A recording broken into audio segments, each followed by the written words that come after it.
അസ്സലാമു അലൈക്കും വറഹ്മത്തുള്ളാഹി വബറകാതുഹു. അൽഹംദുലില്ലാ വസ്സലാത്തു വസ്സലാമു അലാ അഷ്റഫുൽ മുർസലീൻ വഅലാ ആലിഹി വഅസ്ഹാബിഹി അജ്മഈൻ. അമ്മാ ബഅദ്. അഊദു ബില്ലാഹി മിനശ് ശൈത്വാനിർ റജീം.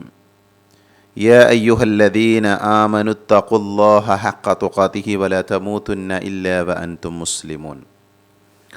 സ്നേഹധരണീയരായ സഹോദരങ്ങളെ, സഹോദരികളെ, സർവ്വലോക രക്ഷിതാവായ അള്ളാഹുവിനെ സൂക്ഷിക്കണേ എന്ന് എന്നെയും നിങ്ങളെയും വളരെയധികം സ്നേഹത്തോടുകൂടെ ഓർമ്മപ്പെടുത്തുകയാണ്, ഉപദേശിക്കുകയാണ്. അള്ളാഹുവിൻ്റെ അപാരമായ അനുഗ്രഹത്താൽ ഇമാം നവവി റഹ്മത്തുള്ളാഹി അലൈഹിയുടെ 40 ഹദീസുകൾ എന്ന പ്രസിദ്ധമായ ഗ്രന്ഥത്തെ അടിസ്ഥാനമാക്കിയുള്ള 7ാമത്തെ ക്ലാസ്സിലേക്കാണ് നമ്മളിന്ന് പ്രവേശിക്കുന്നത്. അള്ളാഹു ഖബൂൽ ചെയ്യുമാറാകട്ടെ.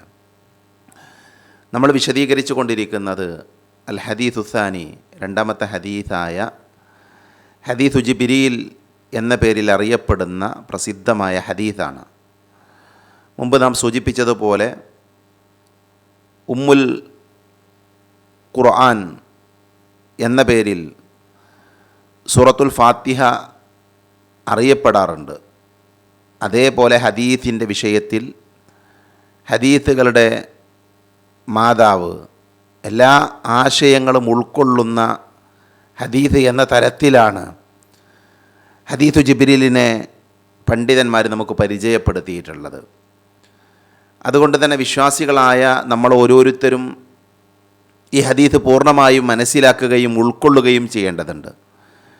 നമ്മുടെ വിശ്വാസം, നമ്മുടെ കർമ്മങ്ങൾ എല്ലാം ഈ ഹദീസിൽ നിന്ന് നമുക്ക് പഠിച്ചെടുക്കാൻ സാധിക്കും. പ്രവാചകൻ സല്ലല്ലാഹു അലൈഹി വസല്ലമയുടെ സമീപത്തേക്ക് പ്രവാചക തിരുമേനിയുടെ അനുചരന്മാർക്ക് പരിചയമില്ലാത്ത, അവർ കണ്ടിട്ടില്ലാത്ത ഒരാൾ അദ്ദേഹം കടന്നു വരുന്നു. യാത്രയുടെ അടയാളങ്ങളോ ശരീരത്തിൽ ചെളിയോ പൊടിയോ ഒന്നുമില്ലാത്ത തൂവെള്ള വസ്ത്രധാരിയായ ആ മനുഷ്യൻ റസൂലുള്ളാഹി സ്വല്ലല്ലാഹു അലൈഹി വസല്ലമയുടെ മുന്നിൽ വന്ന് ഇരുന്നു. എന്നിട്ട് പ്രവാചകൻ സ്വല്ലല്ലാഹു അലൈഹി വസല്ലമയോട് ചില ചോദ്യങ്ങൾ അദ്ദേഹം ചോദിക്കുന്നുണ്ട്. ആ ചോദ്യങ്ങളിൽ ആദ്യം ഇസ്ലാമിനെക്കുറിച്ച് ചോദിച്ചു. അള്ളാഹുവിൻ്റെ റസൂലെ, എന്താണ് ഇസ്ലാം? ഇസ്ലാമിനെക്കുറിച്ച് നിങ്ങൾ എനിക്ക് പറഞ്ഞു തരണം. യാ മുഹമ്മദ് അഖ്ബിർനി അനിൽ ഇസ്ലാം. റസൂലുള്ളാഹി സ്വല്ലല്ലാഹു അലൈഹി വസല്ലം ആ ചോദ്യത്തിന് മറുപടി കൊടുത്തു. എന്താണ് ഇസ്ലാം എന്ന് പറഞ്ഞു കൊടുത്തു. അൽ ഇസ്ലാമു അൻ തഷ്ഹദ അല്ലാ ഇലാഹ ഇല്ലല്ലാഹ് വ അന്ന മുഹമ്മദർ റസൂലുള്ളാഹ് വ തുഖീമ സ്വലാ വ തുഅതിയ സക വ തസൂമ റമദാന വ തഹജ്ജൽ ബൈത ഇൻ ഇസ്തതഅത ഇലൈഹി സബീല. നമ്മൾ വിശദീകരിച്ചതുപോലെ ഇസ്ലാം കാര്യങ്ങൾ പ്രവാചകൻ സല്ലല്ലാഹു അലൈഹി വസല്ലമ പറഞ്ഞു കൊടുത്തു. അതാണ് ഇസ്ലാം. അദ്ദേഹം വീണ്ടും ചോദിച്ചു. പ്രവാചക തിരുമേനി പറഞ്ഞതിനെ സത്യപ്പെടുത്തിക്കൊണ്ട് ആ വന്ന മനുഷ്യൻ പറഞ്ഞു, ഫഅഖ്ബിർനി അനിൽ ഈമാൻ. ഈമാനിനെ കുറിച്ച് പറഞ്ഞു തരണം. എന്താണ് ഈമാൻ എന്ന് പറഞ്ഞാൽ?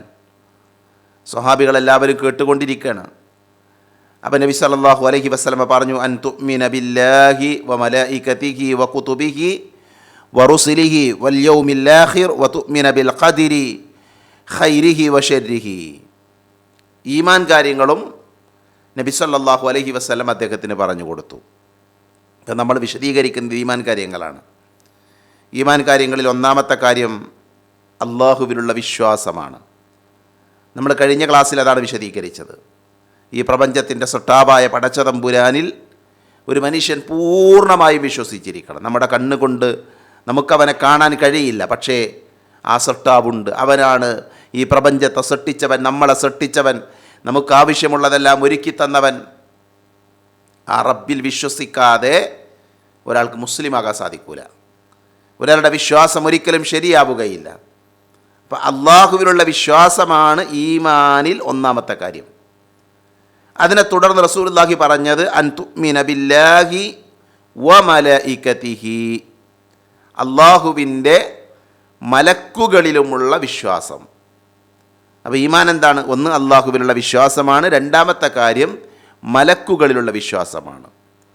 പല ആളുകൾക്കും ആരാണ് മലക്കുകളെന്നോ എന്താണ് ഈ മലക്കുകളെന്ന് പറഞ്ഞാലോ, അല്ലെങ്കിൽ മലക്കുകളെക്കുറിച്ച് അടിസ്ഥാനപരമായി മനസ്സിലാക്കേണ്ട കാര്യങ്ങൾ പോലും പലർക്കും അറിയില്ല. പലരും അത് പഠിച്ചിട്ടില്ല. നമ്മൾ മദ്രസയിൽ ഈമാൻ കാര്യങ്ങൾ എണ്ണി പഠിക്കുമ്പോൾ അള്ളാഹുവിലുള്ള വിശ്വാസമാണ് ഒന്നാമത്തത്, രണ്ടാമത്തത് മലക്കുകളിലുള്ള വിശ്വാസമാണ് എന്ന് മനസ്സിലാക്കിയിട്ടുണ്ട്. പക്ഷെ ആരാ മലക്കുകൾ? മലക്കുകളുടെ സൃഷ്ടിപ്പ് എങ്ങനെയാണ്? മലക്കുകൾക്ക് മരണമുണ്ടോ? മലക്കുകളുടെ ജോലി എന്താണ്? മലക്കുകൾക്ക് പേരുകളുണ്ടോ? ഇങ്ങനെ ധാരാളം വിഷയങ്ങൾ സ്വഹീഹായ ഹദീസിൻ്റെ ഗ്രന്ഥങ്ങളിൽ നമുക്ക് കാണാൻ സാധിക്കും. അപ്പോൾ വിശ്വാസികളുടെ പ്രത്യേകത അവർ ഗൈബിൽ വിശ്വസിക്കുന്നവരാണ് എന്നുള്ളതാണ്. അല്ലദീന യുഅ്മിനൂന ബിൽ ഗൈബി വയുഖീമൂന സ്വലാത്ത വയുഅ്തൂന സകാത്ത വമിമ്മാ റസഖ്നാഹും യുൻഫിഖൂൻ. വിശുദ്ധ ഖുർആനിലെ 2-ാം അധ്യായം സൂറത്തുൽ ബഖറ 3-ാമത്തെ ആയത്താണ്. ഇതാകുന്നു ഗ്രന്ഥം, ഈ ഗ്രന്ഥത്തിൽ യാതൊരു സംശയവുമില്ല എന്ന് പറഞ്ഞ ഉടനെ അള്ളാഹു പറഞ്ഞു അല്ലദീന യുഅ്മിനൂന ബിൽ ഗൈബി, അവർ ഗൈബിൽ ദൃഢമായി വിശ്വസിക്കുന്ന ആളുകളാണ്. ആര്? വിശ്വാസികളായ ആളുകൾ. അപ്പം നമ്മൾ ഒന്നാമത്തെ വിഷയം പറയുമ്പോൾ അള്ളാഹുവിനുള്ള വിശ്വാസം. അള്ളാഹുവിനെ നമുക്കാർക്കും കാണാൻ പറ്റില്ല. അതേപോലെ മലക്കുകളെയും നമുക്ക് എന്ത് ചെയ്യാൻ പറ്റില്ല? നമ്മുടെ നഗ്ന നേത്രങ്ങൾ കൊണ്ട് കാണാൻ പറ്റില്ല. മലക്കുകൾ രൂപം മാറാൻ പറ്റും. രൂപം മാറി വന്നാൽ നമുക്ക് കാണാൻ പറ്റും. പക്ഷെ അത് മലക്കാൻ നമുക്കറിയില്ല. പ്രവാചകൻ സല്ലല്ലാഹു അലൈഹി വസല്ലമയെ ഈ ഹദീസ് പഠിപ്പിക്കുന്ന ഹദീസ് ജിബ്രീൽ അല്ലേ? ഈ ഹദീസ് ആരാ പഠിപ്പിക്കുന്നത്? ജിബ്രീൽ അലൈഹി സ്വലാമാണ്. എങ്ങനെയാണ് ജിബ്രീൽ വന്നത്? ഒരു മനുഷ്യൻ്റെ രൂപത്തിലാണ്. സ്വഹാബികൾക്ക് ആദ്യം അറിയോ ഈ വന്നത് മലക്കാണ്? ഇല്ല. നബി സല്ലല്ലാഹു അലൈഹി വസല്ലമ പറഞ്ഞു കൊടുക്കുമ്പോൾ മാത്രം മനസ്സിലായത്. അപ്പോൾ നോക്കൂ നിങ്ങൾ, മലക്കുകൾ ആരാണ്? അവർ അദൃശ്യരായ സൃഷ്ടികളാണ്. നമ്മുടെ കണ്ണുകൊണ്ട് നമുക്ക് കാണാൻ കഴിയാത്ത സൃഷ്ടികളാണ്. അതുകൊണ്ട് തന്നെ അവരെക്കുറിച്ചുള്ള അറിവ് പരിമിതമാണ്. നമ്മുടെ വകയായി നമുക്കൊന്നും ഉണ്ടാക്കാൻ പറ്റില്ല അല്ലേ? നമുക്ക് കണ്ടറിഞ്ഞും നോക്കി മനസ്സിലാക്കി തൊട്ടറിഞ്ഞൊക്കെ എന്ത് ചെയ്യുക? കാര്യങ്ങളെ വിശകലനം ചെയ്യാൻ പറ്റും. നമ്മളൊരു വലിയ ബിൽഡിങ് കണ്ടു, ആ ബിൽഡിങ് കണ്ടാൽ ആ ബിൽഡിങ് കണ്ണുകൊണ്ട് നോക്കി കണ്ട് മനസ്സിലാക്കി നമുക്കതിങ്ങനെയാണ് എന്ന് നമുക്ക് വർണ്ണിക്കാൻ പറ്റും അല്ലേ? ചിലത് തൊട്ടറിഞ്ഞാൽ നമ്മളെ കൈ കൊണ്ട് സ്പർശിച്ചാൽ അതിന്നതാണ് എന്ന് നമുക്ക് മനസ്സിലാക്കി വിശദീകരിക്കാൻ പറ്റും. എന്നാൽ മലക്കുകളെ സംബന്ധിച്ചിടത്തോളം വിശ്വാസികൾക്കുള്ള അറിവ് പരിമിതമാണ്. എന്തുകൊണ്ടാണത്? അവർ ഗൈബിയായ അദൃശ്യരായ സൃഷ്ടികളാണ്. ആ സൃഷ്ടികളെക്കുറിച്ച് എന്താണോ പഠിപ്പിക്കപ്പെട്ടത് അതേപോലെ വിശ്വസിക്കുക എന്നല്ലാതെ നമുക്ക് വേറൊന്നും ചെയ്യാൻ ആ വിഷയത്തിലില്ല. മലക്കുകളെക്കുറിച്ച് പല തെറ്റായ വിശ്വാസങ്ങളും സമൂഹത്തിലുണ്ടായിട്ടുണ്ട്. അത് നമ്മൾ മനുഷ്യൻ്റെ ചരിത്രം വായിച്ചു തുടക്കുമ്പോൾ തന്നെ നമുക്ക് കാണാൻ പറ്റും. അപ്പോൾ അള്ളാഹുവിൻ്റെ പെൺമക്കളാണ് മലക്കുകൾ എന്ന് വിശ്വസിച്ച ആൾക്കാരായിരുന്നു മക്കയിലെ മുശ്രിക്കുകളായ ആളുകൾ. വജഅലുൽ മലായികത അല്ലദീന ഹും ഇബാദുർ റഹ്മാനി ഇനാഥൻ.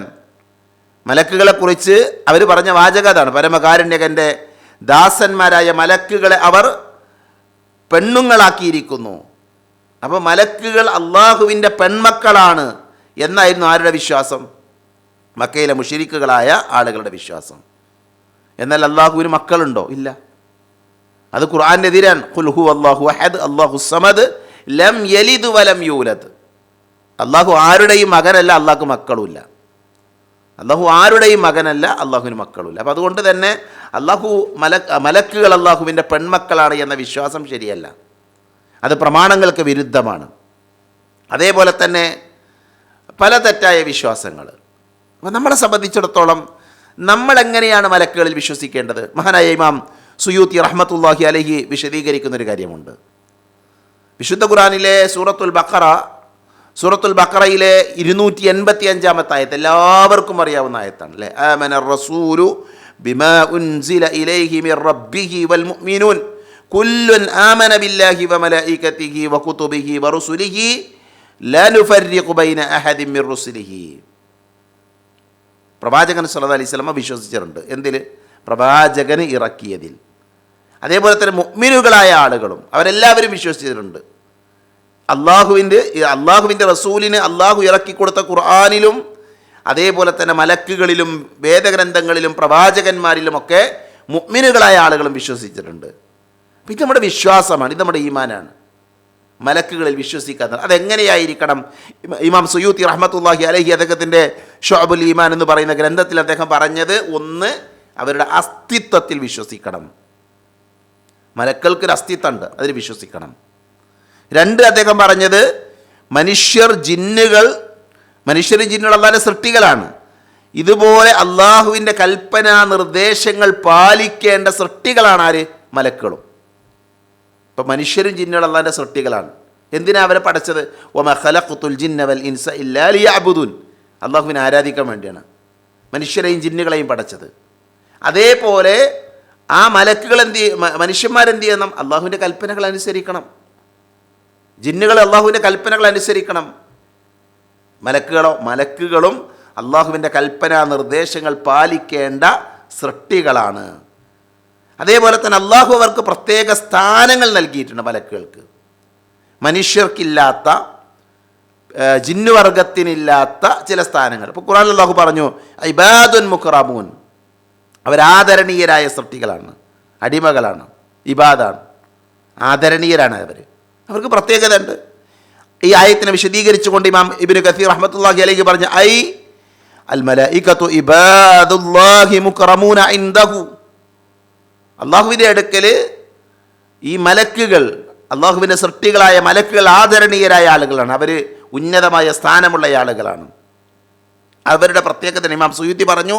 നാലാമത്തെ കാര്യമായി, അവർ അള്ളാഹുവിൻ്റെ കൽപ്പനകൾക്കപ്പുറം ചലിക്കാൻ കഴിയാത്തവരാണ്. അള്ളാഹുവിൻ്റെ കൽപ്പന എന്താണ് അത് മാത്രം കേൾക്കുന്ന ആൾക്കാരാണ്. വയഫ്അലൂന മാ യുഅ്മറൂൻ, എന്താണോ അവരോട് കൽപ്പിക്കപ്പെട്ടത് അത് അതേപോലെ കേൾക്കുന്ന ആൾക്കാർ. ഇപ്പം മനുഷ്യനെ സംബന്ധിച്ചിടത്തോളം മനുഷ്യൻ അള്ളാഹുവിനെ ധിക്കരിക്കും, അള്ളാഹുവിനെ അനുസരിക്കും, അള്ളാഹുവിനെ ധിക്കരിക്കും. ഇമ്മാ ഷാക്കിറൻ വ ഇമ്മാ കഫൂറ, ഒന്നുകിൽ നന്ദിയുടെ വഴി സ്വീകരിക്കും, അല്ലെങ്കിൽ നന്ദികേടിൻ്റെ വഴി സ്വീകരിക്കും. അല്ലേ? അള്ളാഹു നമുക്ക് വഴി കാണിച്ചു തന്നു. എന്നാൽ മലക്കുകൾ അങ്ങനെയല്ല. മലക്കുകൾ എന്താണോ അള്ളാഹു കൽപ്പിച്ചത് അത് അതേപോലെ അനുസരിക്കുന്ന, അതേപോലെ കേൾക്കുന്ന ആൾക്കാരാണ്. മനസ്സിലായില്ലേ? അവർ കൃത്യമായി റബ്ബിനെന്ത് ചെയ്യും? അനുസരിച്ചു കൊണ്ടിരിക്കും. അതാണ് നാലാമത്തെ കാര്യം. അഞ്ചാമത്തെ വിഷയം, അവർക്ക് മരണമുണ്ട് എന്ന് നമ്മൾ വിശ്വസിക്കണം. ഇപ്പം മലക്കുകൾക്ക് അസ്തിത്വമുണ്ട് എന്ന് വിശ്വസിക്കണം. മനുഷ്യരെ പോലെ, ജിന്നുകളെ പോലെ അള്ളാഹുവിൻ്റെ കൽപ്പനാ നിർദ്ദേശങ്ങൾ പാലിക്കേണ്ട സൃഷ്ടികളാണ് മലക്കുകൾ എന്ന് വിശ്വസിക്കണം. അള്ളാഹു അവർക്ക് പ്രത്യേകമായ സ്ഥാനങ്ങൾ നൽകിയിട്ടുണ്ട്. ബൽ ഇബാദുൻ മുക്റമുൻ എന്ന ആയത്തിൻ്റെ അടിസ്ഥാനത്തിൽ അത് നമ്മൾ വിശ്വസിക്കണം. അതേപോലെ തന്നെ അള്ളാഹുവിൻ്റെ കൽപ്പനകൾക്കപ്പുറം ചലിക്കാൻ കഴിയാത്തവരാണ്. അള്ളാഹു കൽപ്പിച്ചതെല്ലാം അനുസരിക്കുന്നവരാണ്, ധിക്കാരം കാണിക്കാത്ത ആളുകളാണ് മലക്കൾ. അതാണ് നാലാമത്തെ വിശ്വാസം. അഞ്ചാമത്തത്, അവരെയും മരണം പിടികൂടും. മലക്കൾക്ക് മരണമുണ്ട്. അവരല്ലാൻ്റെ സൃഷ്ടികളാണ്. അള്ളാഹുവിൻ്റെ സൃഷ്ടികളാണെങ്കിൽ അവർക്ക് മരണമുണ്ട്. കുല്ലുമൻ അലൈഹാ ഫാൻ വയബ്ഖാ വജ്ഹു റബ്ബിക ദുൽ ജലാലി വൽ ഇക്റാം. അല്ലേ? എല്ലാം നശിക്കും, എല്ലാം തകർന്ന് തരിപ്പണമാകും. ഔദാര്യവാനായ ഉന്നതനായ പടച്ച റബ്ബിൻ്റെ മുഖമൊഴികെ എല്ലാം എന്ത് ചെയ്യും? നശിക്കും. അപ്പോൾ മലക്കുകൾ അതിൽ പെടും. മലക്കുകൾക്കും മരണമുണ്ട്, മലക്കുകൾ മരിക്കും. അല്ലാഹു സുബ്ഹാനഹു വ തആലയുടെ പ്രവാചകൻ നമ്മളെ പഠിപ്പിച്ചിട്ടുണ്ട്. എന്നാൽ അവർ മരിക്കുന്നതിൻ്റെ മുൻപ്, അവരുടെ ആത്മാവ് പിടികൂടുന്നതിൻ്റെ മുമ്പ് ആ വിവരം അവരെ അറിയിക്കുമെന്ന് ഹദീസുകൾ വായിക്കാൻ പറ്റും. അവർ മരിക്കാൻ പോകുകയാണ് എന്നുള്ള വിവരം അവരെ അറിയിക്കും. ആറാമത്തെ വിഷയം, അള്ളാഹുവിൻ്റെ ഗുണവിശേഷങ്ങളിൽ പങ്കുചേർക്കും വിധം മലക്കുകളെ വിശേഷിപ്പിച്ചുകൂടാ. അത് മലക്കുകളെക്കുറിച്ച് നമ്മൾ മനസ്സിലാക്കേണ്ട കാര്യമാണ്. ഇത് ഇമാം സുയൂത്തി റഹ്മത്തുള്ളാഹി അലൈഹി നമുക്ക് പറഞ്ഞെന്ന വിഷയമാണ്. പ്രിയപ്പെട്ടവർ, അപ്പോൾ ആരാണ് മലക്കുകൾ? നമ്മുടെ കണ്ണുകൾ കൊണ്ട് കാണാൻ കഴിയാത്ത ഒരു വിഭാഗം സൃഷ്ടികളാണ്. ആയിഷ റളിയല്ലാഹു അൻഹ പറഞ്ഞു, മൻ സഅമ അന്ന മുഹമ്മദൻ റഅ റബ്ബഹു ഫഖദ് അഅലമ വലകിൻ ഖദ് റഅ ജിബ്രീല ഫീ സൂറത്തിഹി വഖൽഖുഹു സാദും മാ ബൈനൽ ഉഫുഖ്. നമ്മുടെ കണ്ണുകൾ കൊണ്ട് നമുക്ക് മലക്കുകളെ കാണാൻ പറ്റില്ല. പക്ഷേ നബി സല്ലല്ലാഹു അലൈഹി വസല്ലം എന്ത് ചെയ്തിട്ടുണ്ട്? മലക്കിനെ കണ്ടിട്ടുണ്ട്. പ്രത്യേകിച്ച് ജിബ്രീൽ അലൈഹിസ്സലാം. ജിബ്രീലിനെ അതിൻ്റെ ശരിയായ രൂപത്തിൽ പ്രവാചകൻ കണ്ടിട്ടുണ്ട്. ആകാശലോകത്ത് വെച്ച് ആകാശത്തിൽ മുകളിൽ തൻ്റെ ചിറകുകൾ വിടർത്തി നിൽക്കുന്ന ജിബ്രീൽ അലൈഹിസ്സലാമിനെ നബി സല്ലല്ലാഹു അലൈഹി വസല്ലം ശരിയായ രൂപത്തിൽ 2 തവണ കണ്ടിട്ടുണ്ട്.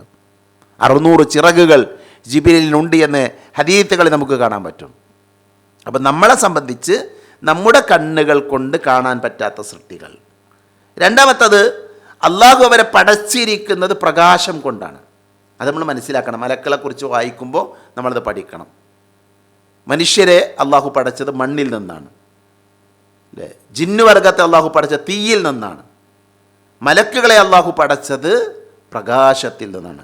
ആയിഷ റളിയല്ലാഹു അൻഹ ഉദ്ധരിക്കുന്ന ഹദീസിൽ കാണാം, ഖുലിഖത്തിൽ മലായികതു മിൻ നൂരിൻ വഖുലിഖൽ ജാന്നു മിൻ മാരിജിൻ മിൻ നാരിൻ വഖുലിക ആദമു മിമ്മാ വുസിഫ ലക്കും. ഇമാം മുസ്ലിം ഉദ്ധരിക്കുന്ന ഹദീസാണ്. നമ്മൾ പറഞ്ഞു അത് ജിന്നുവർഗത്തെ അള്ളാഹു തീയിൽ നിന്ന്, മലക്കുകളെ അള്ളാഹു പ്രകാശത്തിൽ നിന്ന്, മനുഷ്യരെ കളിമണ്ണിൽ നിന്ന്. ഇമാം സുയൂത്തി പറഞ്ഞത് അള്ളാഹു മലക്കുകളെ സൃഷ്ടിച്ചത് ഏറ്റവും ശുദ്ധമായ വസ്തുവിൽ നിന്നാണ് എന്നാണ്. ശാസ്ത്രം പറയുന്നത് പ്രപഞ്ചത്തിൽ ഏറ്റവും ശുദ്ധമായതും ശക്തമായതും പ്രകാശമാണ് എന്നാണ്. ഏറ്റവും ശുദ്ധമായതും ശക്തമായതുമായ ഒന്നാണെന്ത്? പ്രകാശം. ആ പ്രകാശത്തിൽ നിന്നാണ് അള്ളാഹു ആരെ പഠിച്ചത്? മലക്കുകളെ പഠിച്ചത്. അപ്പോൾ നോക്കൂ നിങ്ങൾ, മലക്കുകൾ നമുക്ക് കാണാൻ പറ്റാത്ത സൃഷ്ടികളാണ്, അവരുണ്ട്. ആ മലക്കുകളെ സംബന്ധിച്ചിടത്തോളം അവർ പ്രകാശം കൊണ്ട് സൃഷ്ടിക്കപ്പെട്ടവരാണ്. 3, ആ മലക്കുകൾക്ക് ചിറകുകളുണ്ട്. അവർക്ക് ചിറകുകളുണ്ട്. അത് ഖുർആനിലൂടെ അല്ലാഹു പഠിപ്പിച്ചതാണ്. അൽഹംദുലില്ലാഹി ഫാത്തിരി സമാവാതി വൽ അർളി ജാഇലിൽ മലായികതി റുസുലൻ ഉലി അജ്നിഹത്തിൻ മസ്ന വ സുലാസ വ റുബഅ. 1ഉം 2ഉം പിന്നെ 2ഉം 3ഉം 4ഉം ഒക്കെ അള്ളാഹു ഉദ്ദേശിക്കുന്നുവെങ്കിൽ അതിലേറെ വർദ്ധിപ്പിച്ചു കൊടുക്കുന്ന രീതിയിൽ ചിറകുകളുള്ള രീതിയിലാണ് അള്ളാഹു ചെയ്തിട്ടുള്ളത് മലക്കുകളെ പടച്ചിരിക്കുന്നത്, സൃഷ്ടിച്ചിരിക്കുന്നത് എന്ന് സൂറത്തുൽ ഫാത്തിറിലെ 1-ാമത്തെ ആയത്തിൽ അള്ളാഹു പറയുന്നുണ്ട്. അപ്പോൾ ഇതൊക്കെ മലക്കുകളിലുള്ള വിശ്വാസത്തിൻ്റെ ഭാഗമാണ്. ഇനി നോക്കൂ നിങ്ങൾ, മലക്കളുടെ വലിപ്പം എന്താണ്? മലക്കളുടെ വലിപ്പം നമ്മൾ ഭയപ്പെട്ടു പോകുന്ന, അത്ഭുതപ്പെട്ടു പോകുന്ന രീതിയിലാണ് മലക്കളുടെ സൃഷ്ടിപ്പ്. ജാബിർ റളിയല്ലാഹു അൻഹു ഉദ്ധരിക്കുന്ന ഹദീസിൽ കാണാം, അല്ലാഹു സുബ്ഹാനഹു വ തആലയുടെ പ്രവാചകൻ അർശ് വഹിക്കുന്ന മലക്കുകളെ നബി സല്ലല്ലാഹു അലൈഹി വസല്ലം വിശദീകരിച്ചു തന്നു. ഇന്നമാ ബൈന സഹ്മതി ഉദ്നിഹി ഇലാ ആതിഖിഹി മസീറതു 700 ആമിൻ. 700 വർഷത്തെ വഴി ദൂരം. ആ മലക്കുകളുടെ കഴുത്ത്, അതിൻ്റെ ഈ ഉനുക്കുണ്ടല്ലോ, നമ്മുടെ ഈ തോളും അതേപോലെ തന്നെ ചെവിയും, അതിൻ്റെ രണ്ടിൻ്റെയും ഇടയിലുള്ള ദൂരമെന്ന് പറയുന്നത് 700 വർഷത്തെ വഴി ദൂരാണെന്ന്. സുബ്ഹാനല്ലാഹ്, അത്രയും വലുപ്പമുള്ള സൃഷ്ടി കാണുന്നത് മലക്കുകൾ.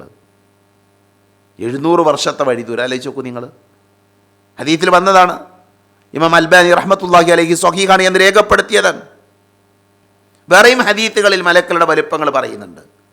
നമ്മളത് ഡീറ്റെയിലായി വിശദീകരിക്കുന്നില്ല. മലക്കുകൾ എന്ന വിഷയത്തിൽ തന്നെ നമ്മളൊരു പൂർണ്ണമായ പഠന ക്ലാസ്, 9ഓളം ക്ലാസ്സുകൾ നമ്മൾ ആ വിഷയത്തിൽ എടുത്തിട്ടുണ്ട്. അപ്പോൾ അത് പഠിക്കാൻ ആഗ്രഹിക്കുന്ന ആൾക്കാർ നമ്മുടെ ചാനലിൽ തന്നെ എന്തുണ്ട്, ആ വിഷയമുണ്ട്. നമ്മളത് പഠിക്കണം. മലക്കുകളെക്കുറിച്ച് ആഴത്തിൽ നമ്മൾ മനസ്സിലാക്കണം. പിന്നെ നമ്മൾ പറഞ്ഞു മലക്കുകൾക്ക് രൂപം മാറാൻ കഴിയും. അത് മലക്കുകളുടെ വിശ്വാസത്തിൻ്റെ ഭാഗമാണ്. ഈ ഹദീസ് തന്നെ രൂപം മാറി വന്ന ജിബ്രീൽ അലൈഹിസ്സലാം പഠിപ്പിച്ചതാണ്. ഇബ്രാഹിം നബിയുടെ സമീപത്തേക്ക്, ലൂത്ത് നബിയുടെ സമീപത്തേക്കൊക്കെ മലക്കുകൾ വന്നത് എന്ത് ചെയ്യാൻ പറ്റും? രൂപം മാറി മനുഷ്യരുടെ രൂപത്തിൽ മലക്കുകൾ വന്നത് നമുക്ക് കാണാൻ പറ്റും. അതേപോലെ തന്നെ മുഹമ്മദ് നബി സല്ലല്ലാഹു അലൈഹി വസല്ലമയുടെ സമീപത്തേക്ക് പല സന്ദർഭങ്ങളിൽ ജിബ്രീൽ അലൈഹിസ്സലാം എന്ത് ചെയ്യുന്നുണ്ട്? ദിഹിയത്തുൽ കൽബിയുടെ രൂപത്തിൽ വന്നിട്ടുണ്ട്, അറാബിയുടെ രൂപത്തിൽ വന്നിട്ടുണ്ട്. അങ്ങനെ വ്യത്യസ്തമായ രൂപങ്ങൾ എന്ത് ചെയ്തിട്ട് വന്നിട്ടുണ്ട്. ഇനി നമ്മൾ മലക്കുകളെക്കുറിച്ചുള്ള വിശ്വാസത്തിൻ്റെ ഭാഗമായി മനസ്സിലാക്കുന്നത് മലക്കുകളുടെ സൃഷ്ടിപ്പ് എപ്പോൾ നടന്നു എന്നാണ്. മലക്കുകളുടെ സൃഷ്ടിപ്പ് മനുഷ്യരെ പടക്കുന്നതിന് മുമ്പ് നടന്നിട്ടുണ്ട്.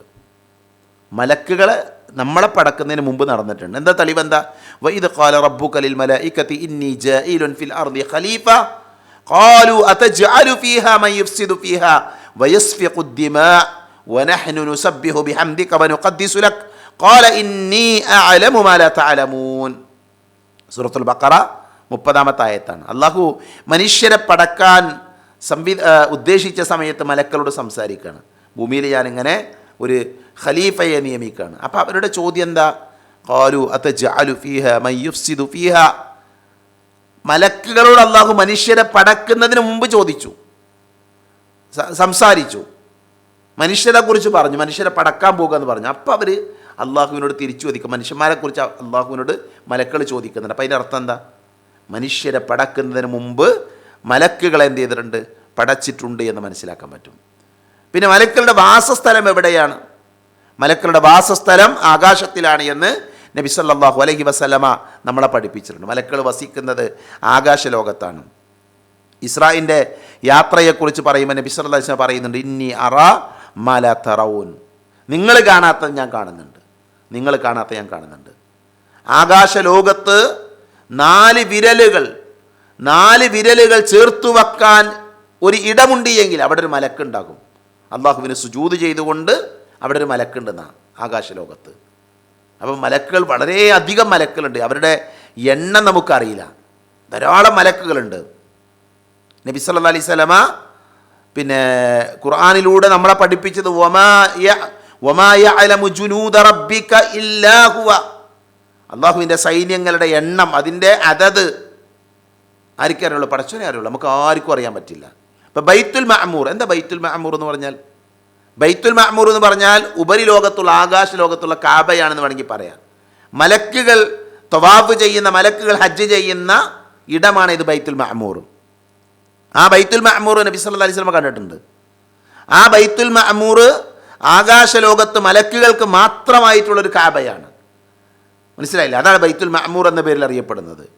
അവിടെ ചെന്നാണ് അവർ ഹജ്ജ് നിർവഹിക്കാറുള്ളത്. ഇത് കാബാലയത്തിന് ഈ കാബാലയത്തിന് അള്ളാഹു നൽകിയ പേരാണെന്ത്? ബൈത്തുൽ മഅമൂർ എന്നുള്ളത്. സൂറത്തു തൂറിൽ അള്ളാഹു ഈ ബൈത്തുൽ മഅമൂറിനെ പിടിച്ച് സത്യം ചെയ്തു. വൽ ബൈത്തുൽ മഅമൂർ എന്ന ആ ആയത്തിലൂടെ എന്ത് ചെയ്തിട്ടുണ്ട്? സത്യം ചെയ്യുന്ന കാണാൻ പറ്റും. ഇബ്രാഹിം നബി അലൈഹി സ്വലാം ബൈത്തുൽ മഅമൂറിനെ ചാരിയിരിക്കുന്നത് നബി സല്ലല്ലാഹു അലൈഹി വസല്ലമ കണ്ടു എന്ന് സ്വഹീഹായ ഹദീസിലുണ്ട്. ദുനിയാവിലെ കാബ നിർമ്മിച്ചതാരാ? ഇബ്രാഹിം നബിയാണ്. ആ ഇബ്രാഹിം നബി ഉപരിലോകത്തെ ആകാശലോകത്തുള്ള ബൈത്തുൽ മഅമൂറിനെ ചാരിയിരിക്കുന്നുണ്ട്. സുബ്ഹാനല്ലാഹ്, കൗതുകമുള്ള അറിവാണ് അതൊക്കെ. ഇബ്നു കത്തീർ റഹ്മത്തുള്ളാഹി അലൈഹി പറഞ്ഞത് ബൈത്തുൽ മഅമൂർ ഭൂമിയിലെ കാബയ്ക്ക് നേരെ മുകളിലാണെന്നാണ്. ഭൂമിയുടെ കാബ ഉണ്ടല്ലോ, ആ കാബയുടെ നേരെ മുകളിലാണ് എന്ത്? ബൈത്തുൽ മഅമൂർ എന്ന് ഇബ്നു കത്തീർ റഹ്മത്തുള്ളാഹി അലൈഹി വിശദീകരിച്ചിട്ടുണ്ട്. ആ ബൈത്തുൽ മഅമൂറിലേക്ക് എല്ലാ ദിവസവും എന്തു ചെയ്യും? 70,000 മലക്കുകൾ കിടക്കും. 70,000 മലക്കുകൾ. പിന്നീട് ഒരിക്കലും അവരതിൽ കയറൂല. അവരവിടെ കയറി ആരാധനകളൊക്കെ ചെയ്ത് അവർ പുറത്തിറങ്ങും. പിന്നെ അവർ കയറൂല എല്ലാ ദിവസവും. അപ്പോൾ എത്ര മലക്കുകളുണ്ടാകും? എത്ര എണ്ണം മലക്കുകളുണ്ട്? ലൈലത്തുൽ ഖദറിൻ്റെ, റമദാനിൻ്റെ ഒറ്റവിട്ട രാവുകളിൽ ഭൂമിയിലേക്ക് ഇറങ്ങുന്ന മലക്കുകളെക്കുറിച്ച് വിശദീകരിക്കുന്ന സമയത്ത് പറഞ്ഞത് ഭൂമിയിലെ മണൽത്തരികളോളം എന്നാണ്. ഭൂമിയിലെ മണൽത്തരികളോളം അത്രയും മലക്കുകളുണ്ട്. നഊദു ബില്ലാഹ്, നമുക്കറിയില്ല. സുബ്ഹാനല്ലാഹ്. അപ്പോൾ അവരുടെ എണ്ണം നമുക്കറിയില്ല. മനസ്സിലായില്ലേ? എണ്ണം ഒരുപാടുണ്ടെന്നർത്ഥം. അതേപോലെ തന്നെ ഞാൻ അവസാനിപ്പിക്കുകയാണ്. മലക്കുകൾക്ക് ചില പേരുകളുണ്ട്, ഞാൻ വിശദീകരിക്കുന്നില്ല. അള്ളാഹു മലക്കുകൾക്ക് ചില പേര് കൊടുത്തിട്ടുണ്ട്. നമ്മളെ വകയിൽ നമ്മൾ പേരിടണ്ട. അള്ളാഹു നൽകിയ ജിബ്രീൽ, മീകായിൽ, ഇതൊക്കെ മലക്കുകളുടെ പേരാണ്. ഇസ്രാഫീൽ, മലക്കുകളുടെ പേര് സ്വഹീഹായ ഹദീത്തിൽ വന്ന പേരുകളാണ്. മാലിക്, അല്ലേ? മാലിക്കാരൻ നരകത്തിൻ്റെ കാവൽക്കാരനായ മലക്കാണ്. അതേപോലെ തന്നെ റിദ്വാൻ, ആ വിഷയത്തിൽ അഭിപ്രായ വ്യത്യാസമുണ്ട്. സ്വർഗത്തിൻ്റെ കാവൽക്കാരനാണ് എന്ന് പറയുന്നു. എന്നാൽ അത് ആ പേരിൽ എന്തിന് പണ്ഡിത ലോകത്ത് അഭിപ്രായ വ്യത്യാസമുണ്ട്. മുൻകർ നക്കീർ, ഇതിലൊക്കെ അഭിപ്രായ വ്യത്യാസങ്ങളുണ്ട്. അപ്പോൾ ഇതൊക്കെ നമ്മൾ മലക്കുകളെക്കുറിച്ച് അടിസ്ഥാനപരമായി മനസ്സിലാക്കേണ്ട കാര്യമാണ്. വളരെ വിശാലമായ വിഷയമാണ്. നമ്മളത് ഡീറ്റെയിൽ ആയിട്ട് വിശദീകരിക്കല്ല. അത് നമ്മൾ ക്ലാസ് എടുത്തു കഴിഞ്ഞതുകൊണ്ട് അത് ആവശ്യമുള്ള ആളുകൾ അവിടെ നിന്ന് കേൾക്കണം എന്ന് ഓർമ്മപ്പെടുത്താണ്. അപ്പോൾ പ്രിയപ്പെട്ടവരെ, ഈ ഹദീത്തിലെ ഈമാൻ എന്താണ് എന്ന ചോദ്യത്തിന് നബി സല്ലല്ലാഹു അലൈഹി വസല്ലമ കൊടുത്ത മറുപടി എന്താ? ഈമാൻ എന്ന് പറഞ്ഞാൽ അള്ളാഹുവിലുള്ള വിശ്വാസമാണ്, അവൻ്റെ മലക്കുകളിലുള്ള വിശ്വാസമാണ്. ആ മലക്കുകളെക്കുറിച്ചാണ് വളരെ ചെറിയ രീതിയിൽ നമ്മൾ വിശദീകരിച്ചത്. അല്ലാഹു സുബ്ഹാനഹു വ തആല അവൻ്റെ ദീൻ സത്യസന്ധമായി പഠിക്കാനും മനസ്സിലാക്കാനും ഉൾക്കൊള്ളാനും നമ്മെ എല്ലാവരെയും അനുഗ്രഹിക്കുമാറാകട്ടെ. അറിഞ്ഞുമറിയാതെയും നമ്മുടെ ജീവിതത്തിൽ സംഭവിച്ചു പോയ ചെറുതും വലുതുമായ എല്ലാ തെറ്റുകുറ്റങ്ങളും അല്ലാഹു പുറത്തു മാപ്പാക്കി തരുമാറാകട്ടെ. ഇൻഷാ അല്ലാഹ് ഇതിൻ്റെ ബാക്കി ഭാഗങ്ങൾ അടുത്ത ക്ലാസ്സുകളിലൂടെ നമുക്ക് മനസ്സിലാക്കാം. അല്ലാഹുമ്മ ഗഫിർ ലിൽ മുഅ്മിനീന വൽ മുഅ്മിനാത്ത് വൽ മുസ്ലിമീന വൽ മുസ്ലിമാത്ത് അൽ അഹ്യാ മിൻകും വൽ അംവാത്ത്. അല്ലാഹുമ്മ അജിർനാ മിനൻ നാർ, അല്ലാഹുമ്മ അജിർനാ മിനൻ നാർ, اللهم اجرنا من النار. ربنا آتنا في الدنيا حسنة وفي الآخرة حسنة وقنا عذاب النار. آمين آمين برحمتك يا أرحم الراحمين. وآخر دعوانا أن الحمد لله رب العالمين. السلام عليكم ورحمة الله وبركاته.